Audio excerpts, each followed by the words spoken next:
Hello friends, welcome to my YouTube channel exam knowledge by Preeti Parihar. आज है 1 दिसंबर 2022। आज हम 1 दिसंबर 2022 का करंट अफेयर डिस्कशन करने वाले हैं। आने वाली सभी एग्जाम्स के लिए करंट अफेयर एक बहुत ही इम्पोर्टेंट टॉपिक है।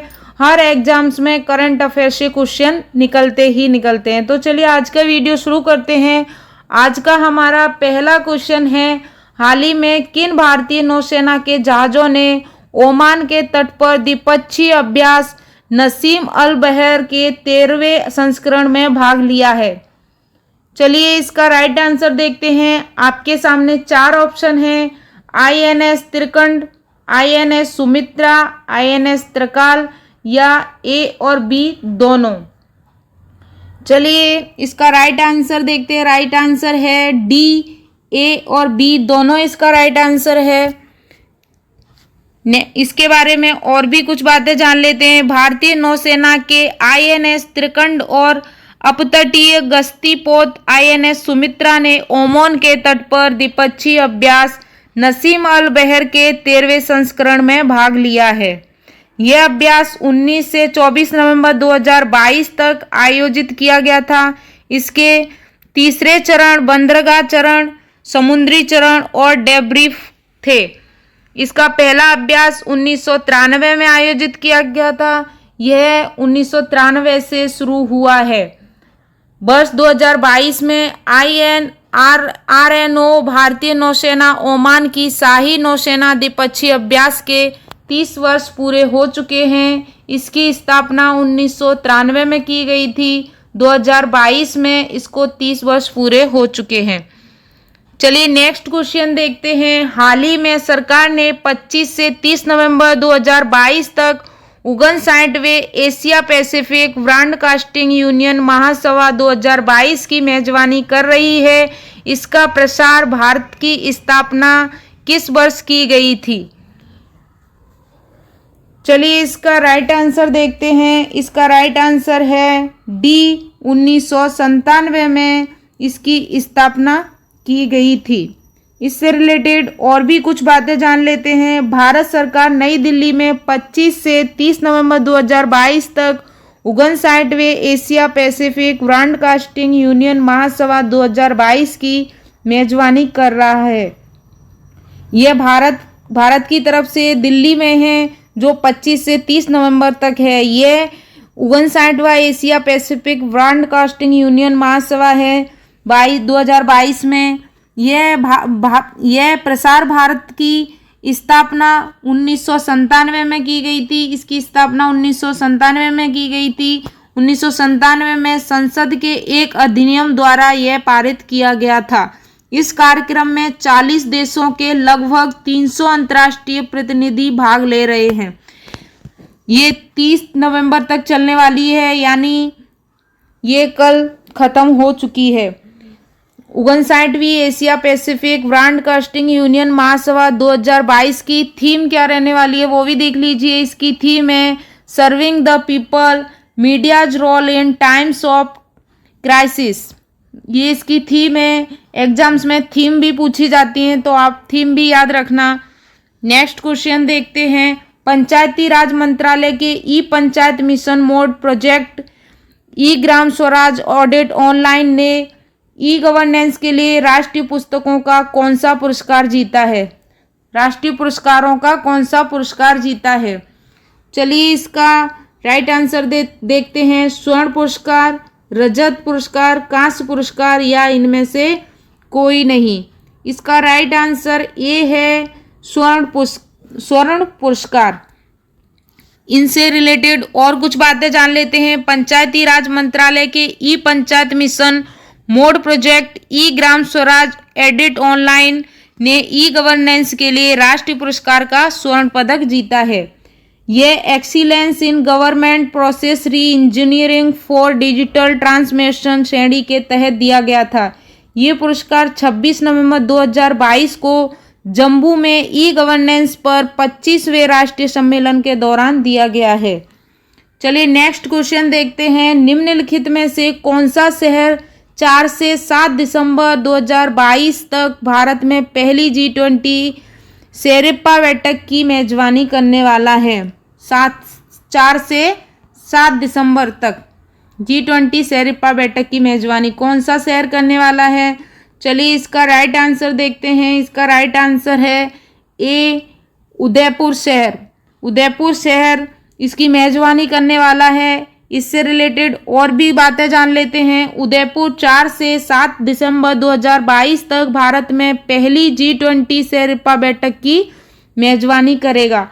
इस बैठक का उद्देश्य विकास को बढ़ावा देना और इन 20 देश के बीच मैत्रीपूर्ण संबंधों का निर्माण करना है। महत्वपूर्ण गतिविधियों में शहर भर में भारतीय संस्कृति को दर्शाती हुई वॉल पेंटिंग दर्शाई जाएगी और धरोहर इमारतों में रोशनी की जाएगी। यह सम्मेलन मुख्य G20 शिखर सम्मेलन से पहले सरकारी प्रतिनिधियों की एक प्रारंभिक बैठक है। नेक्स्ट क्वेश्चन देखते हैं। आई होप आपको एक्सप्लेनेशन के साथ सब अच्छे से समझ में आ रहा होगा। नेक्स्ट क्वेश्चन देखते हैं। नवीनतम आवधिक श्रम बल सर्वेक्षण के अनुसार वित्त वर्ष 2022-23 की जुलाई से लेकर सितंबर तक की अवधि में भारत की शहरी बेरोजगारी दर लगातार 5वीं तिमाही में गिरकर कितने प्रतिशत हो गई है? इसका राइट आंसर है बी, 7.2% हो गई है। नवीनतम आवधिक श्रम बल सर्वेक्षण के अनुसार वित्त वर्ष 2022-23 की जुलाई से लेकर सितंबर तक की अवधि में भारत की शहरी बेरोजगारी दर लगातार 5वीं तिमाही में गिरकर 7.2% हो गई है। सर्वेक्षण नवंबर के 2022 में भारतीय सांख्यिकी कार्यालय द्वारा यह रिपोर्ट जारी की गई है। इसमें वर्तमान साप्ताहिक स्थिति के संदर्भ में यह बेरोजगारी दर 4 से अधिक वर्षों में दर्ज की गई सबसे कम बेरोजगारी दर है। Next question. कर्नाटक सरकार ने किस राज्य में कन्नड़ माध्यम के स्कूलों को विशेष अनुदान देने का फैसला किया है? महाराष्ट्र, तमिलनाडु, तेलंगाना या आंध्र प्रदेश? इसका राइट आंसर है कर्नाटक सरकार ने महाराष्ट्र राज्य को इस विशेष अनुदान देने का फैसला किया है। कर्नाटक के मुख्यमंत्री बसवराज बोम्मई ने जानकारी दी है कि राज्य सरकार ने महाराष्ट्र में कन्नड़ माध्यम के स्कूलों को विशेष अनुदान देने का फैसला किया है। यह महाराष्ट्र में कन्नड़ियों को भी पेंशन दी जाएगी जिन्होंने राज्य के एकीकरण के लिए लड़ाई लड़ी थी। स्वतंत्रता सेनानियों के लिए महाराष्ट्र की पेंशन योजना बलगामी में उन हिस्सों को कवर करेगी जिन पर महाराष्ट्र का दावा होता है। चलिए नेक्स्ट क्वेश्चन देखते हैं। हाल ही में भारतीय सेना और ऑस्ट्रेलियाई सेना के बीच द्विपक्षीय सैन्य प्रशिक्षण अभ्यास ऑस्ट्रिया हिंदू 2022 अस्ट्रा हिंद 2022 किस राज्य में शुरू हुआ है? गुजरात, राजस्थान, उत्तर प्रदेश या हिमाचल प्रदेश?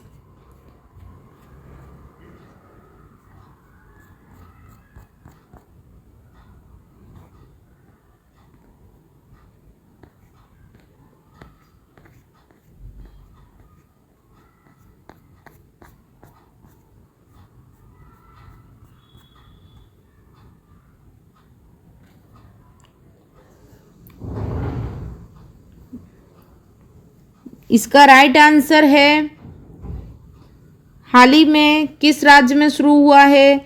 इसका राइट आंसर है राजस्थान, बी राज्य में ये सम्मेलन शुरू हुआ है, ये अभ्यास।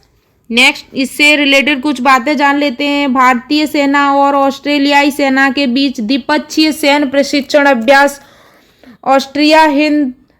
ऑस्ट्रा हिंद 2022 28 नवंबर 2022 को महाजन फील्ड फायरिंग रेंज राजस्थान में शुरू हुआ है। यह अभ्यास 28 नवंबर से 11 दिसंबर तक चलने वाला है। यह अभ्यास ऑस्ट्रा हिंद एक वार्षिक कार्यक्रम होगा जो भारत और ऑस्ट्रेलिया में बारी बारी से आयोजित किया जाता है। एक साल यह भारत में किया जाता है तो दूसरी साल ऑस्ट्रेलिया में। ये 28 नवंबर से 11 दिसंबर तक चलने वाला है। चलिए नेक्स्ट क्वेश्चन देखते हैं। हाल ही में भारत ने किस स्थान पर G20 देशों के राजदूतों के लिए एक वार्ता आयोजित की है? लक्षद्वीप समूह, मिनिकॉय द्वीप समूह, अंडमान और निकोबार द्वीप समूह या कन्नानौर द्वीप समूह?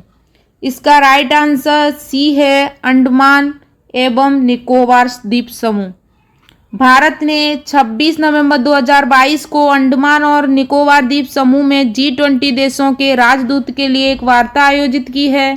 इस वार्ता में भारत ने इंडोनेशिया, जहां हाल में ही बाली में G20 शिखर सम्मेलन का संपन्न हुआ था, G20 समूह का नेतृत्व संभाला है। नेक्स्ट क्वेश्चन देखते हैं। हाल ही में किस बैंक ने गिफ्ट सिटी में अपनी शाखा में अपने अनिवासी भारतीय ग्राहकों के लिए 2 नए उत्पादन लोन अगेंस्ट डिपॉजिट और डॉलर बॉन्ड लॉन्च किया है? Axis bank, HDFC bank, Kotak bank या ICICI बैंक? इसका राइट आंसर है डी, ICICI बैंक ने ये लॉन्च किया है। चलिए इससे रिलेटेड और भी देख लेते हैं क्या क्या बातें हैं। ICICI बैंक ने गिफ्ट सिटी में अपनी शाखा में अपने अनिवासी भारतीय ग्राहकों के लिए 2 नए उत्पादन लोन अगेंस्ट डिपॉजिट और डॉलर बॉन्ड लॉन्च किया है। ICICI बैंक गिफ्ट सिटी में इन उत्पादों की पेशकश करने वाला भारत का पहला बैंक है। लोन अगेंस्ट डिपॉजिट भारत में डिपॉजिट के एवज में विदेशी मुद्रा में लिया गया ऋण है। डॉलर बॉन्ड अनिवासी भारतीयों के लिए एक वैकल्पिक निवेश विकल्प रहने वाला है। Next question and last question देखते हैं। राष्ट्रीय कैडेट कोर NCC ने किस दिन अपने स्थापना दिवस की 74वीं वर्षगांठ मनाई है? 26 नवंबर, 27 नवंबर, 28 नवंबर या 29 नवंबर? इसका राइट आंसर है बी, 27 नवंबर को।